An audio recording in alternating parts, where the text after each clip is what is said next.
ሰላም ጤና ይስጥልኝ የአተም አካዳሚ ዩቲዩብ ተከታታዮች እንደምን አላችሁ? ዛሬ በአራተኛው ክፍል ተገናኝተናል። እንግዲህ ፋርማኮግኖሲን ቻፕተር 1 ኢንትሮዳክሽን ቱ ፋርማኮግኖሲ የሚለውን መጀመራችን ይታወሳል። ይሄ ቪዲዮ እንግዲህ ለፋርማሲ ተማሪዎች ለጄኔሪክም ይሁን ለፖስት ቤዚክ ዲግሪ ተማሪዎች መርሃ ግብር ተማሪዎች በጣም አስፈላጊ የሆነ ዲሲፕሊን ወይም ኮርስ ነው። ታዲያ ይህንን በጣም ጠቃሚ የሆነ ኮርስ እንግዲህ በጣም ጠቃሚ በሆነ ፓወርፖይንት ካሪኩለሙን መሰረት ባደረገ እያቀረብንላችሁ እንገኛለን። እናንተም ይህንን ቪዲዮ እንደወደዳችሁት በኮሜንታችሁ በሐሳባችሁ እየተመለከትኩ እገኛለሁ።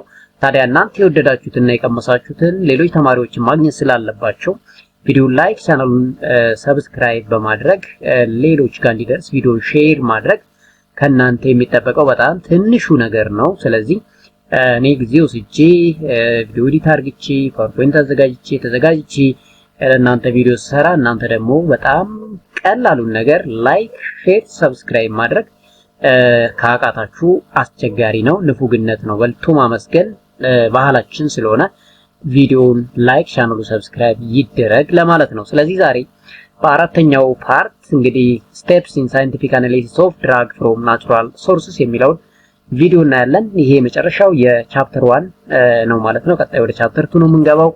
ስለዚህ ቻፕተር 2 ቪዲዮ እንዲሰራላችሁ ከፈለጋችሁ እናንተ ቪዲዮን ሼር፣ ቻናሉን ሰብስክራይብ በማድረግ አብሮነታችሁን ልታሳዩኝ ያስፈልጋል ማለት ነው። ስለዚህ በቀጥታ እንግዲህ ወደ ዛሬ ቪዲዮአችን እንገባለን ማለት ነው። እንግዲህ ሳይንቲፊክ አናሊሲስ ኦፍ ድራግ ፍሮም ናቹራል ሪሶርስ ስንል እንዴት ነው አሁን ከናቹራል ሪሶርስ ማለት ፕላንት ሊሆን ይችላል፣ አኒማል ሊሆን ይችላል፣ ማይክሮ ኦርጋኒዝም ሊሆን ይችላል፣ ማሪን ስፒሺስንም ጨምሮ እንዴት ነው ከነሱ ውስጥ ድራግ ልናወጣ የምንችለው፣ እንዴት አድርገን አናላይዝ ልናደርግ እንችላለን የሚለውን ቅደም ተከተል ወይም ደግሞ ስቴፑን ነው የምናየው ማለት ነው። እንግዲህ ምን አይነት ስቴፖች አሉት ካልን የመጀመሪያው እንግዲህ ሰሌክሽን አይደንቲፊኬሽን ፕላንት ሊሆን ይችላል፣ ማሪን ስፒሺስ ሊሆን ይችላል፣ ማይክሮ ኦርጋኒዝም፣ ባክቴሪያ፣ ፈንገስ፣ አልጌ ሊሆን ይችላል። የመጀመሪያው ስቴፕ እንግዲህ አይደንቲፋይ ማድረግና ሰሌክት ማድረግ ነው። የመጀመሪያው ይሄ። ከዛ በኋላ ሰሌክት ካደረግን በኋላ ስለዛ ነገር ሊትሬቸር ሰርቬይ መስራት አለብን። ምን ይላል ሊትሬቸር? ካሁን ፊት ምን ወጥቷል? ፕላንት ከሆነ ምን ኤክስትራክት ተደርጓል? ለምን መድኃኒትነት ውሏል? ፋርማኮሎጂካል ኢፌክቱ ምን ነበር? ፋይቶኬሚስትሪው ምንድነው የሚለውን ኢንቨስቲጌት እናደርጋለን። ሊትሬቸር ሪቪው እናደርጋለን። ካሁን ፊት የተሰሩትን ሊትሬቸሮች እናገላብጣለን ማለት ነው። ከዛ ኤክስትራክሽን እና ሴፓሬሽን ሜትዳችንን ሴት እናደርጋለን። ምን አይነት ኤክስትራክሽን ቴክኒክ ነው የምንጠቀመው? እንግዲህ ብዙ አይነት ኤክስትራክሽን ቴክኒኮች አሉ። ላይክ ማሰሬሽን፣ ፐርኮሌሽን፣ ዲኮክሽን፣ ኢንፊውዥን፣ ብዙ ዲስቲሌሽን ኤክስትራክሽን ቴክኒኮች አሉ። ከነኛ ውስጥ የትኛው ነው ለኛ ሰሌክት ላደርግነው ፕላንት ኦር ታይትል የሚሆነው የሚለውን ሰሌክት እናደርግና እንመርጣለን። ከዛ በኋላ ፋርማኮሎጂካል አክቲቪቲ ኦፍ ዘ ክሩድ ኦር ኤክስትራክቱን ቼክ እናደርጋለን። እንደዛውም ደግሞ ፍራክሽኔሽን እንቀጥልና የፍራክሽኑንም ፋርማኮሎጂካል ኢፌክት ኦር ቴራፒቲክ ኤፊካሲውን ኦር ፖተንሲውን ቼክ እናደርጋለን። ያንኑ ክሩድ ኤክስትራክት ደግሞ ፋይቶኬሚካል ስክሪኒንግ እንሰራለታለን። ምን አይነት ሰከንደሪ ሜታቦላይት ነው ያለው? ተርፒኖይድ፣ ፍላቮኖይድ፣ ሳፖኒን፣ አልካሎይድ የትኞቹ ሰከንደሪ ሜታቦላይቶች ናቸው የሚገኙት የሚለውን ቼክ እናደርጋለን። ያ ብቻ ሳይሆን ፈርዘር ደግሞ ፋይቶኬሚካሉን ኢንቨስቲጌት ማድረግ አይዞሌት እስከማድረግ ድረስ ልንሄድ እንችላለን ማለት ነው። እንግዲህ ዘ ጀነራል ኦቨርቪው ጀነራል ፕሮሲጀራችን ነው ማለት ነው። አንድ በአንድ ለማየት ያክል እንግዲህ ሰሌክሽን ኦፍ ዘ ፕላንት ማቴሪያል ስንል ምን ማለታችን ነው? የመጀመሪያው አውተንቲኬሽን፣ ፕላንቱ ሳይንቲፊካሊ አውተንቲኬት መደረግ አለበት። አንተ ኢትዮጵያ ውስጥ ሆነ ስለ ብሳና ወይም ስለ ጥድ ወይም ስለ ዝግባ ወይም ደግሞ ስለ ነጭ ባህር ዛፍ ሪሰርች ብትሰራ ሳይንቲፊክ ኮሚኒቲው ላይቀበል ይችላል። ፕላንቱ መጀመሪያ አውተንቲኬት መደረግ ሳይንቲፊካሊ መታወቅ አለበት ማለት ነው። አውተንቲኬሽን ኦፍ ዘ ፕላንት ሹድ ቢ ደን ቢፎር ፐርፎርሚንግ ኤክስትራክሽን ኦር ኢንኮርፖሬቲንግ ቱ ፎርሙሌሽን። የመጀመሪያው ስቴፕ ይሄኛው ነው። ያን አውተንቲኬሽን ከሰራን በኋላ እንግዲህ ፎሬን ማተርስ የምንላቸው ለአፈር ያሉ የተለያዩ ነገሮች ዲድ ቦዲዎች እዛ ፕላንት ፓርት ላይ ካሉ ምን እናደርጋለን? ኢሊሚኔት እናደርጋለን። then use the right plant parts and for the quality control purpose record the age of the plant, time, season and the place of collection። አሁን በጣም ትክክለኛውን ዳታ ጄኔሬት ለማድረግ ፕላንቱ ትክክለኛ መሆኑን አውተንቲኬት ማስደረግ አለብን። ኢቭን ኤጅ ኦፍ ዘ ፕላንቱ ኤጁ ምንድነው? ምን ያክል ነው? በጣም ኦልድ ኤጅ ኦር ማከለኛ ነው ኦር ደግሞ ገና ታይሙ መቼ ነበር? ምን አይነት ሲዝን ላይ ነው ኮሌክት ያደረግነው? ለምን በተለያየ ሲዝን የሚመረቱ ሰከንደሪ ሜታቦላይቶች ሊለያዩ ስለሚችሉ ማለት ነው። ፕላንቱ ራሱ ከየት ነው ኮሌክት ያደረግነው? እዛ አካባቢ ኢንቫይሮንመንቱ ቴምፕሬቸሩ ኢፌክት ሊኖረው ስለሚችል እሱንም ሪከርድ ማድረግ አለብን ነው። ሆት ኦር ኮልድ ብሎዊንግ ኤር ፍሎ ፎር ድራይንግ ማድረግ አለብን። ሜቢ ሆት ሜትድ ኦር ኮልድ ሜትድ ልንጠቀም እንችላለን። ያው ብዙ ጊዜ ኮልድ ሜትድ ኦር ኤር ብሎዊንግ የሚለው ይሄ ፀሐይ ብርሃን ሳያገኝ ነገር ግን በንፋስ ብቻ እንዲደርቅ ማድረግ ማለት ነው። እሱ ይመከራል። ከዛ ካደረግነው በኋላ ምንም እናደርገው እንግዲህ ግራይንዲንግ ሜትዳችንን ሰሌክት እናደርጋለን። ማድቀቅ አለብን። ፓርቲክል ሳይዙን ሪዲዩስ ማድረግ አለብን። ሶ ሜትዳችን ምንድነው መሆን ያለበት? በምን ድራይ ፓውደር እናድርገው? ሞርተር ፒስትል እንጠቀም? ብሌንደር እንጠቀም? ኦር ዋት ግራይንዲንግ ሚል ሃንድ ሚል ምን እንጠቀም? እሱን ሴፓሬት ላይ should be specified the techniques that generate heat should be avoided as possible ይላል። ይሄ ሙቀት የሚለቅ ከሆነ ዲግራዴሽን ኦር ዲኮምፖዚሽን አቮይድ ለማድረግ መጀመሪያውኑ መከልከል ወይ መለየት አለብን። ከዛ ፓውደር ነው የምናደርገው። ፓውደርድ ፕላንት ማቴሪያል should be passed through suitable sieve to get the required particle of uniform size ሳይዙ ዩኒፎርም እንዲሆንልን በሲቭ እንግዲህ ወንፊት የምንለው በዛ ሳይዝ ሴፓሬሽን ልንሰራለት እንችላለን ማለት ነው። ሶ ይሄንን ካደረግን በኋላ እንግዲህ ታክሶኖሚካል ኦር ቦታኒካል አይደንቲፊኬሽን የምንለው ነው። ሶ ቦታኒካል አይደንቲፊኬሽን is an essential to characterize the plant species. This identification cannot be made through popular name since some species may have different common name and the different species may be designed by the same common name ይላል። ይሄ ማለት ያው በቬርናኩለር ኔሙ አይደለም አንድን ፕላንት ወይም ደግሞ አንድ ሪሰርች የምንሰራው ቬርናኩለር ኔም ይለያያል። አሁን ብሳና በቀላሉ ሐረርጌ አካባቢና ወደ ወለጋ አካባቢ ብንሄድ ኦር ወደ ሰሜን አካባቢ ብንሄድ ብሳና የሚለው በተለያየ ስም ሊጠራ ይችላል። ስለዚህ ቨርናኩለር ኔሙን ሳይሆን መጠቀም ያለብን ታክሶኖሚካል ኔሙን ነው ኦር ቦታኒካል ኔሙን ነው መጠቀም ያለብን። ሳይንቲፊካሊ የታወቀውን ስም ማለት ነው። ለብሳና ክሮቶና ማክሮስታፈስ የሚለው ሳይንቲፊክ ኔሙ ነው። ሶ በዛ ወይ ነው ልንሰራ የሚያስፈልገው እንጂ በኮመን ኔም ኦር በትራዲሽናል በሆነው ኔም መጠራት የለበትም ማለት ነው። So scientific name is always Latin binomial, the term identifying the gender ይላል both of them together with identifying species. ያ ስፒሺሱ ምንድነው? ጄኔራው ምንድነው? ፋሚሊው ምንድነው የሚለው ሴፓሬት ይደረጋል። the binomial followed by the name of the author ይላል. Botanical description is abbreviated. Finally the identification is completed with the name of the botanical family to which the plant belong ይላል። ምን አይነት ፋሚሊ ውስጥ ነው የሚገኘው የሚለው መታወቅ አለበት። ይሄን ለማድረግ በኢትዮጵያ እንግዲህ ብዙ ጊዜ ቦታኒስቶች ያሉበት ጋር እንሄዳለን። ናሽናል ሄርባሪየም ኦፍ ኢትዮጵያ አንዱ ነው አዲስ አበባ ዩኒቨርሲቲ። ኦፍ ኮርስ አረባ ዩኒቨርሲቲም አለ። እኛ ሄደን ናሽናል ሄርባሪየም ላይ እናስመዘግባለን ማለት ነው። ሶ ቦታኒስት ኔም ቡቸር ስፔሲመን ይሰጠዋል። ፕላንት ታክሶኖሚ ኦር ፋሚሊ ስፒሺስ ሰብ ስፒሺስ should be recorded on the name። ከዛ በዛ ቡቸር ነምበር ተጠቅመን ያን ሪሰርች እንሰራለን። ያ ሪሰርቻችን የዛን ጊዜ ምን ይሆናል? ኦልሞስት ወርልድ ዋይድ ይሆናል፣ ሳይንቲፊክ ይሆንልናል ማለት ነው። ይሄን ካደረግን በኋላ ቅድም እንዳልነው እንግዲህ ሰርቬይ ነው የምንሰራው። ሊትሬቸር ሪቪው እናደርጋለን። to get a complete information of any medicinal plant it is monograph should be searched in an official book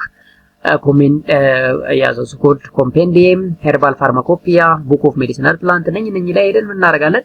ስለዛ ፕላንት የተሰሩ ነገሮችን በደንብ አድርገን እናያለን ማለት ነው። የተለያየ አካባቢ አንድ ፕላንት ለተለያየ መድኃኒትነት ይጠቀሙታል። ኢቭን የተለያየ የአንዱ ፕላንት ፓርት የተለያየውን ፓርት ማለት ነው ሩቱን ወይም ሲዱን ወይም ደግሞ ሊፉን የተለያየ ቦታ ለተለያየ ነገር ይጠቀሙ ስለሚችሉ ያንን በደንብ ቼክ እናደርጋለን። አንዱ ኢንተርኔት በጣም ወሳኝ ነው። ኢንተርኔት እንግዲህ እንደ ሰርች ኢንጂን የምንጠቀመው ጉግል ስኮላር፣ ሳይንስ ዳይሬክት፣ ፐብሜድ፣ ስኮፐስ ሊሆን ይችላል። ብቻ ብዙ the so called backwell site body can now be about the report search for medicinal plant ይላል። እንግዲህ እነኚህ ዳታቤዞችን በመጠቀም እንደ ሰርች ኢንጂን በመጠቀም ምን እናደርጋለን? the so called ስለ ፕላንታችን ሰርቬይ እናደርጋለን። ሊትሬቸር በደንብ አድርገን እናውጣለን ማለት ነው። ከዛ በኋላ ነው ወደ ኤክስትራክሽን የምንመጣው። ሶ ኤክስትራክሽን ስንል እንግዲህ ያንን ኮሌክት ያደረግነውና አድርቀን የፈጨነውን ፕላንት ማቴሪያል ከውስጡ ባዮአክቲቭ ሜታቦላይቱን ማውጣት ነው በሶልቨንት በመጠቀም ማለት ነው። ሶ ኤክስትራክሽን as a term is used pharmaceutically involves the separation of medicinally active portion of the plant or animal tissue from inactive or inert component by using selective solvent ይላል። in standard extraction procedure SOP-ን በመከተል ስታንዳርድ ሶልቨንትን ሰሌክት ካደረግን በኋላ ቀጥታ ወደ ኤክስትራክሽን እንገባለን ማለት ነው። so the product so obtained from the plant are relatively impure ነው። ያው ፒውር አይሆንም። ከዛ በኋላ ነው ፈርዘር ወደ ፑሪፊኬሽን የምንገባው። so liquid ሊሆን ይችላል፣ semi solid or powder intended orally for oral or external use ሊሆን ይችላል። in general there are three common type of extraction la liquid solid liquid እና acid base extraction technique ይኖራል። በስራቸው በጣም ብዙ ቴክኒኮች ይገኛሉ። ሶ እነኚህን ቴክኒኮች በመጠቀም ኤክስትራክሽን እንሰራለን ማለት ነው። ሶ ግን ኤክስትራክሽን ስንሰራ መጠንቀቅ ያለብን መጀመሪያውን ኤክስትራክሽን ሰሌክት ስናደርግ ፕላንት ኔቸራችንን ባዮአክቲቭ ኔቸሮቹን ማወቅ አለብን። ፋይቶኬሚካሉን ማወቅ አለብን የተወሰነ። ለምን አንዳንዶቹ በሙቀት ዲኮምፖዝ የሚያደርጉ አሉ። ስለዚህ እንደዚህ ያሉትን ቀጥታ በሶክሲሌት ኤክስትራክሽን ልንሰራቸው አንችልም። ቀጥታ ወደ ኮልድ ኤክስትራክሽን ቴክኒክ ላይክ ማሴሬሽን ነው ሰሌክት የምናደርገውና ለባዮአክቲቭ ኔቸሩ በራሱ ኤክስትራክሽንን ሰሌክት እንድናደርግ ትልቁ ሚና ሊጫወት ይችላል ማለት ነው። So the purpose of standardized extraction procedure for crude drug are to attain therapeutically desired portion and to eliminate the inert material by the treatment of selective solvent known as mainstream ይላል። mainstream ምን ማንፈልገው ማለት ነው። ከጨምቀን ካወጣን በኋላ የምንጥለው ማለት ነው። So the extract thus obtained may be ready for use as a medicinal agent. It may be further processed to be incorporated in any dosage form such as tablet or capsule. እንግዲህ ቀጥታ እንዳወጣ ነው ክሩድ ድራግ አድርገን ልንጠቀመው እንችላለን። ኦር ፈርዘር ደግሞ ከሌሎች ጋር በማዋሃድ ልንጠቀመው እንችላለን ማለት ነው። ኦር ደግሞ ፍራክሽኔትድ በማድረግ አይሶሌት ኢንዲቪጁዋል ኬሚካል ኢንቲቲ ኤግዛክትሊ አንድ ኮምፓውንድ ከውስጡ የምንፈልጋትን ባዮአክቲቭ ሜታቦላይት ደግሞ ለማውጣት ፈርዘር አይሶሌሽን ልንሰራ እንችላለን። Thus standardization of extraction procedure contributes significantly to the final quality of the herbal drug. ስታንዳርዳይዝ ማድረጋችን ትልቁ ጥቅሙ ምንድነው? መጨረሻ ላይ የምናገኘው ዳታ ኳሊቲው የተጠበቀ መሆን እንዲችልና ቫሊድ የሆነ ሪዛልት እንድናገኝም ይጠቅመናል ማለት ነው።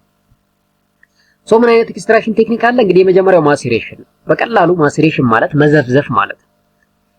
ምንድነው የምናደርገው? ፕላንቱን ዎል ኦር ኮርስሊ ፓውደርድ ካደረግን በኋላ ኤርሊሜር ፍላስክ ሊሆን ይችላል ኮኒካል ፍላስክ ላይ እናደርግና ሶልቨንት እንጨምርበትና ለ3 ቀን yes actually at least 3 day ይላል። ይሄ at least አይደለም አትሞስት ነው።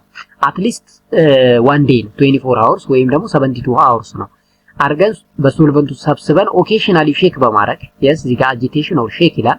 ሼክ በማድረግ ለ3 ቀን ወይ ለ1 ቀን እናቆየዋለን። ከዛ በኋላ the mixture done strained in the mark or the damp solid material is pressed in the combined liquid are clarified ይላል። ያው በፊልትሬሽን ወይም ደግሞ በዲካንቴሽን ምን እናደርጋለን? የምንፈልገውን አክቲቭ ሜታቦላይት ከሶልቨንቱ ጋር እናወጣውና ይሄ ሚኒስትረም የምንለውን ደግሞ ደግመን ለሪማሴሬሽን ልንጠቀመው እንችላለን። ወይ ደግሞ አይ ይበቃናል ብለን ካሰብን ምን እናደርጋለን? እንጥለዋለን፣ ዲስከርድ እናደርገዋለን ማለት ነው። ፊልተር ያደረግናትን ነው እንግዲህ አሁን እኛ ወስደን ከዛ ውስጥ ባዮአክቲቭ ሜታቦላይት ለማውጣት የምንሄደውና ይሄ በጣም ሲምፕል የሆነ ዋይድሊ የምንጠቀመው ኤክስትራክሽን ቴክኒክ ነው። ታይም ነው ትንሽ 3 ቀን ሊፈጅብን ይችላል። ሪማሴሬሽን ስናደርግ ሌላ ሰዓታት ሊጨምርብን ይችላል። ግን ትልቁ አድቫንቴጁ ምናልባት እኛ የምንጠቀመው ፕላንት ባዮአክቲቭ ሜታቦላይት ውስጡ በፀሐይ ብርሃን ዲኮምፖዝ የሚሆን ከሆነ በቀላሉ ዲኮምፖዝ አይሆንብንም። ያንን አድቫንቴጅ ይሰጠናል ማለት ነው ይሄ ማሴሬሽን የምንለው። ሌላው ኢንፊውዥን ነው።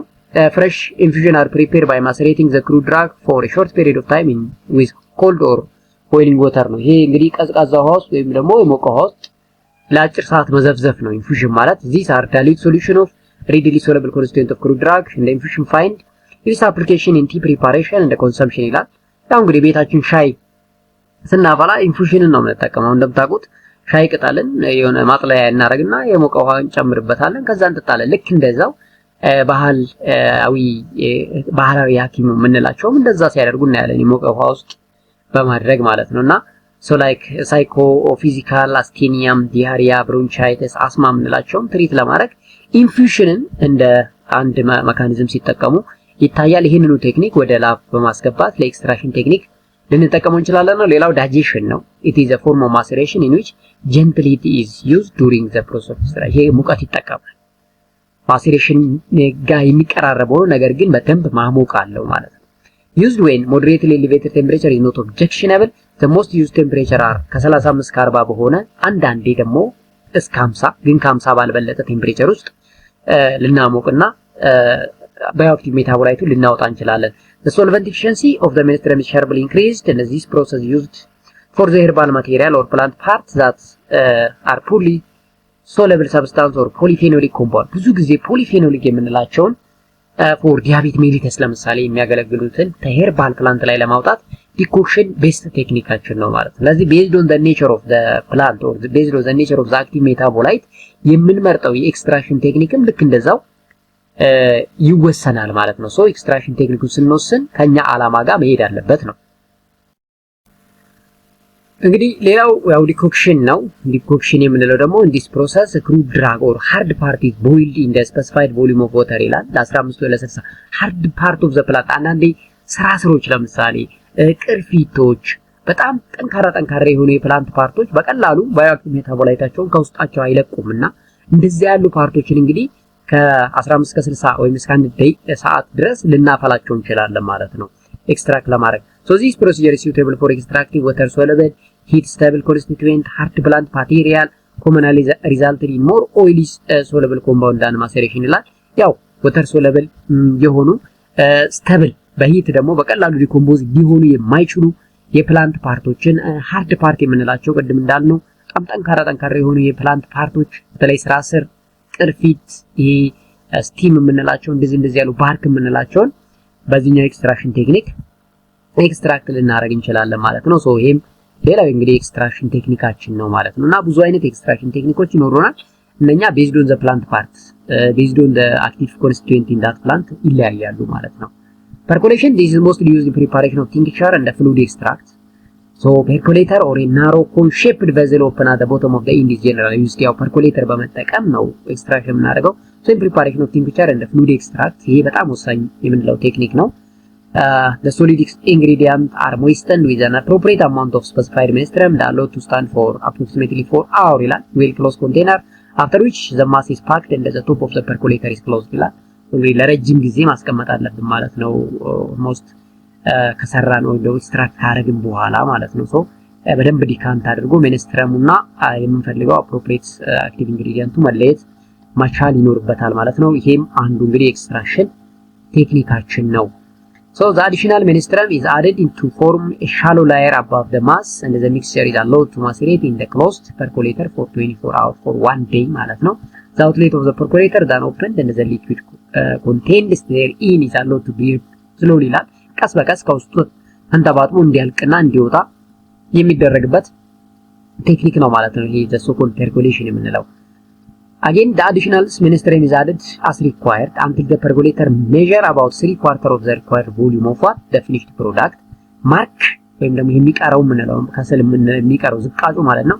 then pressed and the expressed liquid is added to the percolate sufficient menstruum is added to produce the required volume and the mixed liquid is clarified by filtration by or by standing following the decanting ይላል። ይሄን ዲዘጥ ማድረግ ማለት ነው ወይ ፊልትሬሽን ወይ ዲካንቲንግ የመለያ ቴክኒካችን የምንጠቀመው ቴክኒክ ነው ማለት ነው። ስለዚህ በዚህ አይነት ቴክኒክ ኤክስትራክት እናደርጋለን። ፐርኮሌሽን ማለት እንግዲህ ይሄ ነው። እንዲህ ያለ ዲቫይስ በመጠቀም እናደርጋለን። ያው ድራጉ እዚህ ውስጥ ነው። ይሄ ክሩድ ድራግ ማለታችን ነው። ሶክ እናደርገዋለን። ፐርኮሌተሩ ከታይ እንደምታዩት በጣም ጠቃቅን ቀዳዳዎች ይኖሩታል። እዚህ ታች ኮኔክቲንግ ፎር ዘ ሪሙቪንግ ኦፍ ፐርኮሌት ፎር ስናፒንግ ቲም ይላል። በዚህ ጋር እናውጣለን ማለት ነው የሚንጠባጠበውን ያን እንትን ማለት ነው። ስለዚህ ፐርኮሌተር አንዱ ዲቫይስ ነው ማለት ነው ኤክስትራክት የምናደርግበት። ሌላኛው እንግዲህ ሙቀት የምንጠቀመው ነው። ሆት ኮንቲኒየስ ኤክስትራክሽን ቴክኒክ የምንለው አለ። ሂሶክስሌት አፓራተስ በመጠቀም ኤክስትራክት የምናደርግበት ነው። እዚህ ሜትድ ውስጥ እንግዲህ ምንድነው የምናደርገው? መጀመሪያ ፕላንታችንን በቲምብል በምትባል ሴሎስ ፔፐር ውስጥ ምን እናደርጋለን? ፊል እናደርጋለን።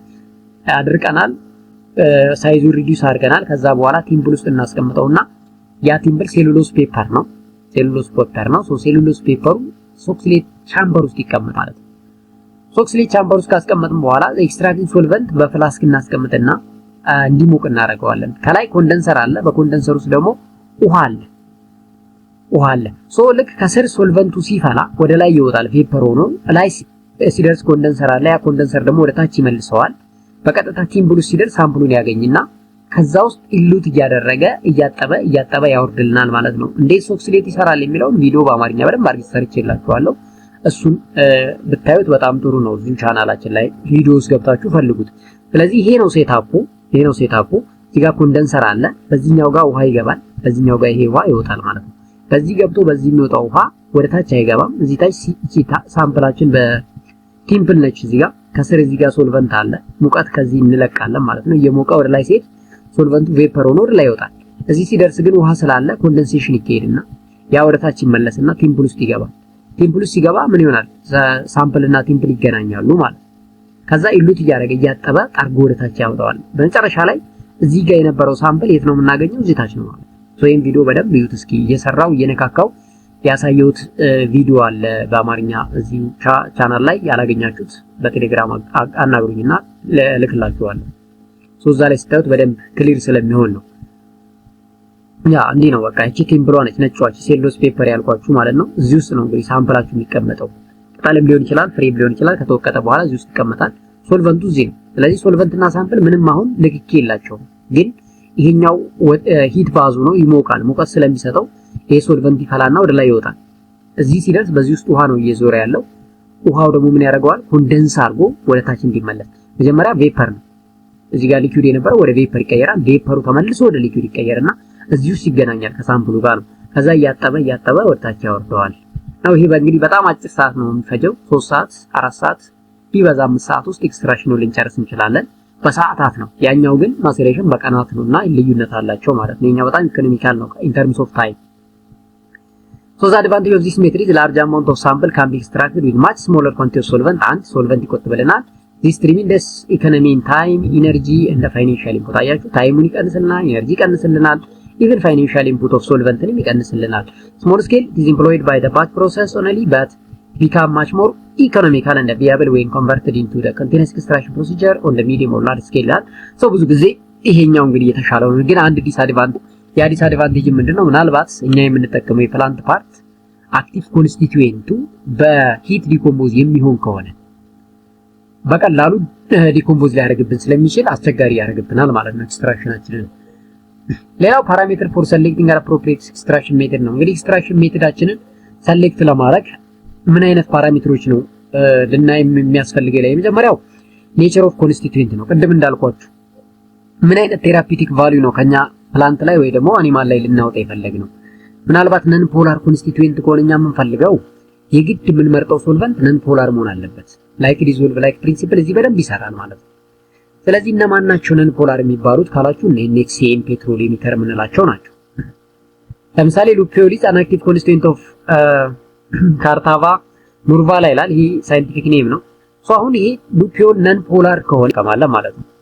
ሌላ ግላይኮሳይድ ቢሆንስ ለምሳሌ አክቲቭ ኮንስቲትዩዌንት ኦፍ ባኮባ ማኔሪ እንደ ሴትሬላ ኤሳይዲካ። ስለዚህ ካርዲያክ ግላይኮሳይድ በባህሪ ፖላሮች ናቸው። ፖላር ሆኑ ማለት ደግሞ እንግዲህ ፖላር ሶልቨንቶች ላይ ዋተር ሊሆን ይችላል ኦር ሚታኖል ልንጠቀም እንችላለን። ስለዚህ ላይክ ዲዞልቭ ላይክ ፕሪንሲፕልን አፕላይ እናደርጋለን ቤዝድ ኦን ዘ ኔቸር ኦፍ ዘ ኮንስቲትዩዌንት ማለት ነው።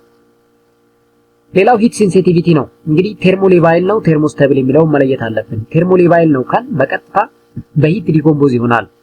በሂት ዲኮምፖዝ ይሆናል ካልክ ኮልድ ማሴሬሽን ነው መጠቀም ያለብን እንጂ ሶክስሌት መጠቀም የለብን። ቴርሞስታብል ነው ካልክ በሂት ዲኮምፖዝ አይሆንም። ስለዚህ ሶክስሌት መጠቀም ትችላለህ። ስለዚህ ኤክስትራክሽን ቴክኒክ የምንመርጠው ዲፔንዲንግ ኦን ዘ ኔቸር ኦፍ ዘ ኮንስቲትዩዌንት እንደውም ዘ ሴንሲቲቪቲ ቱ ሂት ነው ማለት ነው። ሁለተኛው ሶስተኛው ደግሞ ሴንሲቲቪቲ ዊዝ ሶልቨንት ነው። ኢቭን ከሶልቨንቱ ጋር ሴንሲቲቭ ምን አይነት ሪሌሽንሺፕ ነው ያለው፣ ምን አይነት ኢንተራክሽን ነው ያለው። ለምሳሌ አንዳንድ ፕሪኩዌሽን የሚፈልጉ አሉ። ለምሳሌ suitable preparation should be taken when dealing with constituent of that degrading organic solvent። በቀላሉ በኦርጋኒክ ሶልቨንት ዲግሬድ የሚያደርጉ አሉ ላይ ፍላቮኖይድ እና ፌኒል ፕሮፓኖይድ። ለነኚህ ቀጥታ ኦርጋኒክ ሶልቨንት የምትጠቀም ከሆነ ዲኮምፖዝ ነው የሚያደርጉብህ ማለት ነው፣ ዲግሬድ ያደርጉባል። ሶልቨንት ሴሌክሽን ላይ ሴንሲቲቪቲያቸውም ቼክ መደረግ አለበት። ቴምፕሬቸር ለምሳሌ ሆት ኤክስትራክሽን የምንጠቀም ከሆነ ቴምፕሬቸር ሃየር ዳን ሪኳየርድ ሹድ ቢ አቮይድድ ነው። ለምን? ዲኮምፖዚሽን ስለሚኖር። ለምሳሌ ግላይኮሳይዶች አር ዲግሬድድ አፖን ኮንቲኒየስ ኤክስፖዠር ቱ ሂት። በጣም ሂት የምናደርግ ከሆነ ግላይኮሳይዶች በቃ ዲኮምፖዝ ነው የሚሆኑት። ስለዚህ ሚኒመም የሆነ ቴምፕሬቸር የሚጠቀሙ ሶልቨንቶችን እንመርጥላቸዋለን ማለት ነው። ላይክ ሚታኖል ለምን በ46 ስለሚፈላ ማለት ነው። based on the nature of the active constituent we have to prepare our solvent now። ሶልቨንቶች ስንመርጥ ደግሞ ቅድም እንዳሉ ፖላሪቲያቸው በደንብ ይታያል። ለምሳሌ በጣም ፖላሪቲያቸው ዝቅተኛ የሆነ ካለ ለምሳሌ ሄክሲን ነው ሳይክሎሄክሴን 0.0 ሄክሲን ስንል 0.6 ይሆናል። ቶሊዩም፣ ሚታይል ክሎራይድ፣ ፕሮፓኖል እንዲህ ያሉት ስንል ፖላሪቲያቸው እየጨመረ ይሄዳል። እነዚህ በጣም ነን ፖላር የሆኑ ሶልቨንቶች ናቸው። እነኚህ ደግሞ የተሻሉ ናቸው። በጣም ጥሩ ፖላር የሚባለው ደግሞ እንግዲህ ውሃ ሚታኖል የምንላቸው ናቸው። ኢቭን ዩኒቨርሳል ሶልቨንት ይባላል አሁን ሚታኖል እና ወተር። ለምን? ሁሉንም ኤክስትራክት የማድረግ አቅም አለው ፖላሪቲው በጣም ከፍተኛ ስለሆነ ማለት ነውና ፖላሪቲ በደንብ መታየት ያለበትና ትልቁ ፋክተር ነው ማለት ነው ኤክስትራክሽን ስንሰራ። ሌላው ስታንዳርዳይዜሽን ኦፍ ኤክስትራክሽን ታይም ነው። ኢንሰፊሽንት ታይም ከሆነ ኢንኮምፕሊት ኤክስትራክሽን ነው የሚሆነው። ስለዚህ ሰፊሽንት የሆነ ኤክስትራክሽን ታይም ሊያስፈልገን ይችላል። ኢፍ ዘ ኤክስትራክሽን ታይም ሎንገር የሚሆን ደግሞ ከሆነ አንዋንትድ ኮንስቲትዩንት ምን ይሆናሉ ይወጣሉ። ቅድም እንዳልኳችሁ ነው ማሰሬሽን 24 ሰዓት ነው ፕሮፐርሊ ፋክተር which impart astringency to the final preparation። ያያችሁ ሻይ እንኳን ረጅም ሰዓት የምናፈላው ከሆነ ታኒን የሚባለው አክቲቭ ኮንስቲትዩንት ኤክስትራክት ሆነ ምን ያደርገዋል አስትሪንጀንሲውን ኢምፓክት ሊያደርግ ይችላል ማለት ነው። ስለዚህ ዱሬሽኑ ወይም ደግሞ ኤክስትራክሽን ታይሙ በራሱ ትልቅ ፋክተር ነው ማለት ነውና እሱ ራሱ ማወቅ ያስፈልገናል። ሌላው ኔቸር ነበር እንደ ዱሬሽን ኦፍ ኤክስትራክሽን ይላል። ይሄ ማለት ኳሊቲ ኦፍ ዋተር ኦር ሚኒስትረም ዩዝድ ቱ should be specified in the control concentration the drying procedure should ensure the safety and stability of actives። ይሄ drying ዱሬሽናችን ማለት ለምሳሌ እኛ የምንፈልገው ተርፒኖይድ ከሆነ ዝም ብለ 15 ቀን ወይ 20 ቀን አደርቃለሁ ብለህ ብታስቀምጠው ሙሉ አክቲቭ ኢንግሪዲየንቱ ሊጠፋብህ ይችላል። ስለዚህ ዱሬሽኑ ቤዝድ ኦን ዘ አክቲቭ ኮንስቲትዩንት ሊሚትድ ሊሆን ይገባል ማለት ነው። ቅጠልና ሩት ወይም ባርክ ሲሆን ኤክስትራክሽን ታይማችን እኩል አይሆንም ማለት ነው። እሱ ላይ ጥንቃቄ መውሰድ ያስፈልጋል። ሌላው ኤክስትራክት ካረግን በኋላ እንግዲህ ሶልቨንቱን ከአክቲቭ ኮንስቲትዩንቱ የምንለየው ሮታ ቫፐር በመጠቀም ነው። ሮታ ቫፐር አት ሪዱስድ ፕሬሸር ነው የሚሰራው። እሱን እንጠቀማለን ነው። ሮታ ቫፐር እንዴት ይሰራል የሚለውን እሷም ሾርት ቪዲዮ ሰርቼላችኋለሁ። እሱንም ቼክ ማድረግ የእናንተ ነው ማለት ነው። Analytical parameters of the final extract such as KLC, pillar chromatography, HPLC, fingerprint should be documented to monitor the quality of different parts of the extract ይላል። ይሄ እንግዲህ በደንብ አይሶሌሽን እና ፈርዘር ፑሪፊኬሽን ስንሰራ የምንጠቀማቸው ሃይቴክ ኢኩዊፕመንት የምንላቸው ናቸው ማለት ነው። ከዛ አምስተኛው ላይ ፋርማኮሎጂካል አክቲቪቲ ኦር ባዮሎጂካል ቴስቲንግ ነው የምንሰራው። አሁን ኤክስትራክት ካረግን ደግሞ ፋርማኮሎጂካል ኢፌክቱን ቼክ ማድረግ አለብን ማለት ነው። ኤክስትራክት ያደረግነውን ባዮአክቲቭ ሜታቦላይት to assess the pharmacological or biological efficacy of the herbal extract or fraction there is a requirement of suitable animal model for testing ይላል። ያው ኢንሮ ወይስ ደግሞ ኢን ቪትሮ ነው የምንሰራው የሚለው ከለየም በኋላ ስፔሻሊ ኢን ቪቮ ከሆነ ኢንሳይድ ዘ ሴል ኢንሳይድ ላቦራቶሪ አኒማል ከሆነ የምንሰራው የግድ ሜቶዶሎጂ ቴስቲንግ ቴክኒክ ኮንትሮሉን ኤክስፐሪመንታል ሜቶዶሎጂ አሰስመንት ሪዛልታችንን በደንብ ማወቅ አለብን። ስለዚህ የተለያዩ ፋርማኮሎጂካል ኢፌክትን እንሰራለን። ላይክ ሄፓቶ ፕሮቴክቲቭ አክቲቭ ሊሆን ይችላል፣ ሃይፖግላይሴሚክ አክቲቪቲ፣ ኢንፍላሜሽን ኦር አንቲ ኢንፍላማቶሪ ኢፌክት ሊሆን ይችላል፣ ማይክሮባዮሎጂካል ኦር አዘር ባዮአሴ ቴክኒክ ሊሆን ይችላል። የምንሰራው ግን ምንድነው የምንሰራው የሚለው መጀመሪያ ሜቶዶሎጂያችንን ሴት ማድረግ መለየት ያስፈልጋል ማለት ነው። የተለያየ ባዮሎጂካል ኦር ፋርማኮሎጂካል ኢፌክትን እንሰራለን ማለት ነው። ከዛ ስድስተኛው ላይ ፋይቶኬሚካል ስክሪኒንግ ነው። Phytochemical screening of the plant extract was carried out by qualitative chemical tests for different groups of phytoconstituent። ይሄ ማለት ምን አይነት ሰከንደሪ ሜታቦላይት ነው እዛ ውስጥ ያለው? ፍላቮኖይድ አለው፣ ተርፒኖይድ አለው፣ አልካሎይድ አለው ወይስ ደግሞ ሳፖኒን አለው የሚለው ቼክ የምናደርገው እንግዲህ ሲምፕል ኳሊታቲቭ ቴስት በመጠቀም ሊሆን ይችላል ኬሚካሎች፣ ወይም ደግሞ ኳንቲፊኬሽን ቴስት በመጠቀም ሊሆን ይችላል። የተለመደው አብዛኛው ጊዜ ኳሊታቲቭ ቴስት ነው፣ በጣም ቀላልም ሲምፕልም ስለሆነ ማለት ነው። ምን አይነት ሜቶዶች ነው የምንጠቀመው የሚለውን በደንብ ማየት ትችላላችሁ እናንተ። ግን እዚህ ጋር ሞስት ኮመን ለምሳሌ ፋይቶኮንስቲትዩንቱ ለምሳሌ ፍላቮኖይድ ኤክስትራክት ማድረግ የምንፈልግ ከሆነ ሺኖዳ ቴስት መጠቀም እንችላለን። ፌኖልን ከፌሪክ ክሎራይድ ቴስት እንጠቀማለን። ያው ሳፖኒን ፎም ቴስት ነው የተለመደው። ካርዲያክ ግላይኮሳይድ ላይ ኬለር ኪላኒ ቴስት አለ። ፋይቶስቴሮል ላይ ሳልኮስኪ ቴስት፣ ተርፒኖይድን በተመሳሳይ ነው። ሌላው ሪዲሽንግ ሱጋር ኬሊንግ ቴስት እንጠቀማለን። ታኒን ሲሆን አልካሊን ቴስት ነው። አንትራፊንን ሲሆን እንግዲህ ፎርም ካንጅሬስ ቴስት እንግዲህ አብዛኞቹ በሰዎች በሳይንቲስቶች ስምም የተሰየሙ አሉ። ለምሳሌ አልካሎይድ ዋግነር ቴስት ስንል ሳይንቲስት ስሞች ነው። ያው ዘ ኮምፖዚሽን ኦፍ ኬሚካል ነው አክቹአሊ። እነሱን በመጠቀም እንግዲህ ፕላንት ውስጥ ምንድነው ያለው የሚለው እናያለን። ብዙ ጊዜ እዚህ ጋር ፕላስ ማይነስ ስንል ፕላስ ከሆነ አለ ነው፣ ማይነስ ሲሆን ደግሞ የለም የሚል ነገር ነው የሚያሳየው። በሺኖዳ ቴስት ተጠቅመን ፍላቮኖይድ ካለ ፕላስ እንላለን፣ ከሌለ ማይነስ እንላለን። እንደዚህ አድርገን ሪዛልታችንን መጨረሻ ላይ ማስቀመጥ እንችላለን ማለት ነው። ውድ የአተም አካዳሚ ቻናል ተከታታዮች እንግዲህ ቪዲዮአችን ጽድት ብላ ይሄንን ትመስላለች። ቻፕተር 1 በአራት ፓርት ሰርተን ዛሬ እንግዲህ የመጨረሻው ቪዲዮ ላይ ደርሰናል ማለት ነው። በቻፕተር 2 እንቀጥላለን። እኛ ከጀመረ ሳንጨርስ አናቆምም። እናንተ ደግሞ ቪዲዮ ሁሌ እንዲደርሳችሁ ከፈለጋችሁ ቻናሉን ሰብስክራይብ አድርጋችሁ የኖቲፊኬሽን ምልክቱን ኦል ማድረግን እንዳትረሱ። ቪዲዮውን ደግሞ ወደ ሌሎች ልጆች ሼር አድርጉት። ማንም ይሄን ቪዲዮ የተመለከተ ሰው ግን ቪዲዮን ላይክ ሳያደርግ ወጣ በጣም ንፉግነት የሚታይበት አይነት ባህሪ ያለው ሰው ነው ብዬ ከመፈረጅ ወደ ኋላ አልል ማለት ነው። ምክንያቱም ላይክ ማድረግ በጣም ቀላሉ ነገር ስለሆነ እሱን እንድታደርጉ በአክብሮት ጋብዛለሁ። እንግዲህ በቻፕተር 2 እስከምንገናኝ ባላችሁበት